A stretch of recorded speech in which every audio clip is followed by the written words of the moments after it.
मनोज जरंगे यांच्या नेतृत्वाखाली आज आंतरवाली सराटी इथं मराठा समाजाची बैठक आयोजित करण्यात आलेली आहे। या बैठकीमध्ये महाराष्ट्राच्या कानाकोपऱ्यातून मराठा बांधव इथं आलेले आहेत। नेमकं मराठा बांधवाची जी अपेक्षा आहे, काय अपेक्षा आहे आणि काय म्हणणं आहे, आपण हे जाणून घेण्यासाठी माझ्यासोबत काही मराठा बांधव आहेत। ते कुठून आलेत, काय आलेत, आपण हे त्यांच्याकडून जाणून घेऊया।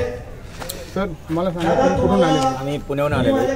हे सर्व PMPL कामगार आहेत। म्हणजे आमच्या PMPL मध्ये 9.5 ते 10,000 कामगार आहेत। 9.5 ते 10,000 कामगारांपैकी 50% मराठा समाजाचे कामगार आहेत। पण त्यांना 30 वर्ष प्रमोशन नाही आहे। रोजंदारीवाल्यांना परमनंट 13-14 वर्ष होऊन सुद्धा त्यांना परमनंट केलं जात नाही।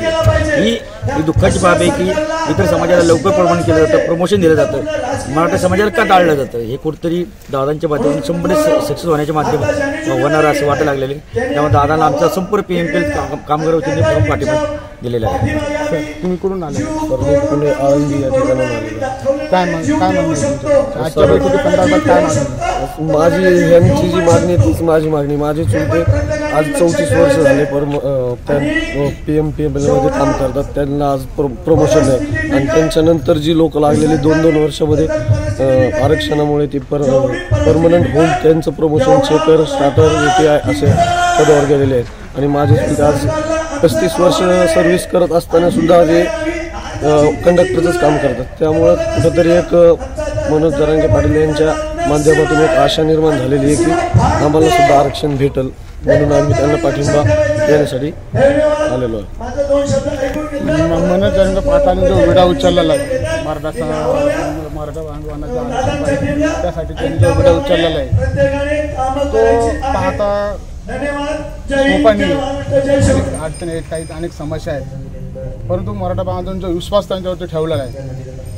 त्या संदर्भात तुमचं काय म्हणणं? सोपं नाही, आम्हाला पण माहिती आहे, पण ज्या पद्धतीने मराठा समाज दादांच्या मागं उभं राहिलेलं आहे 100%, त्यामुळे दादांची पण विल पॉवर मजबूत झालेली आहे आणि ती 100% यशस्वी होईल असं आम्हाला वाटतं आणि 100% यशस्वी होईल। या माध्यमातून आम्ही पण आम्हाला गावी झालेलं आहे की 100% हा लढा यशस्वी होईलच। आताचं जे मुंबईमध्ये आंदोलन ठरलेलं आहे त्याला जाण्यासाठी काही अडचणी निर्माण केलेल्या आहेत। पोलिसांनी काही नोटिसा पाठवलेल्या आहेत, तरी मराठा बांधव ठामच आहे। नोटिसा किती जणांना पाठवणार? महाराष्ट्रामध्ये 5 ते 6 करोड मराठा आहे, नॉट जोक। याचा विचार करता त्यांनी प्रशासनाने पण विचार करावा, हे जर उतरले रस्त्यावरती काय होऊ शकतं ते। त्यासाठी शासनाने लवकर निर्णय घेऊन मराठा समाजाला आरक्षण द्यावे। 20 तारखेला जे आंदोलन ठरणार आहे मुंबईमध्ये, तिथं 144 देखील लागू केलेले आहे। त्याचा काही इफेक्ट होणार नाही आहे। 144 लागू केलं तर 5 लोक येतात, पण ॲक्च्युली 50 लोक आली, 500 लोक आली, 5000 लोक आली, त्यांना काय त्यांच्यावर काय कारवाई करणार? इथं 50 लाख लोक येणार, 5 कोटी 2-2.5 कोटी येणार, कोणावर कारवाई करणार?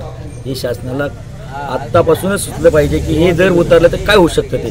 त्यामुळे याच्यावर काय इफेक्ट होणार नाही। त्यांनी किती कायदे लावले, किती कलम लावले, काही फरक पडणार नाही मराठा समाजावरती। आपण पाहू शकता की मराठा बांधव आपल्या निर्णयावर ठाम आहेत। सराटी आंतरवाली थेट मुंबई हा जो काही march. Come on guys, hurry up. अरे सुन ना, एक ब्रेक ले लेते हैं। Guys, I am telling you, तुम लोगों को सही से ट्रैकिंग नहीं आता, but that's okay, you can learn. रोज का ढक्कन देना। ये रेड वाला है, सही वाला देना। अबे ढक्कन, पहले तो सही पानी पीना।